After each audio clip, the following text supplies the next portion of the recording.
அயனி சக்கையை பத்தி கேள்விப்பட்டிருப்பீங்க. இந்த வீடியோல அயனி சக்கையோட பயன்களை பத்தி பார்க்கலாம்.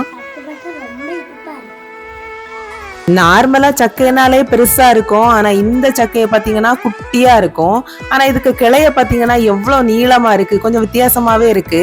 எங்க வீட்டு முன்னாடியே இது நிக்குது. சரி, ஏறி அறுவடை பண்ணிடலாமா?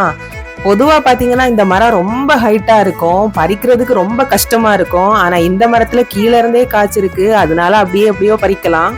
இந்த பழம் வருஷத்துல ஒரு முறை தான் காய்க்கும், அதுவும் இந்த சம்மர் சீசன்ல தான் காய்க்கும்.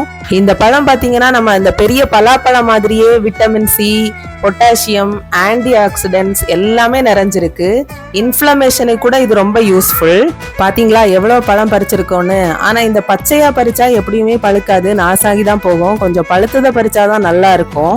இதுக்கு தனித்துவமான யூசஸ் ரெண்டன சொல்றேன். சிலவங்களுக்கு சூட்டு உடம்புன்னு சொல்லுவாங்கல்ல, அவங்களுக்கு இது சூட்டை தணிக்கிறதுக்கு பெஸ்ட் ஒரு பழம். அப்புறமா அந்த ஆஸ்துமா இருக்கிறவங்களுக்கு இந்த பழத்துக்குள்ள இருக்கிற கொட்டையை எடுத்து வறுத்து இடிச்சு தேனு கூட சாப்பிட்டு வந்தீங்கன்னா அது குறையும்னு சொல்றாங்க. இது கேரளா, கன்னியாகுமரி, கர்நாடகா பார்டர்ல கிடைக்கும்னு சொல்றாங்க. ஸ்ரீலங்கால கூட சில இடங்கள்ல இருக்கும்னு சொல்றாங்க. அதை பத்தி எனக்கு தெரியல, தெரிஞ்சுன்னா கமெண்ட் பண்ணுங்க. தேங்க்யூ ஃபார் வாட்சிங்.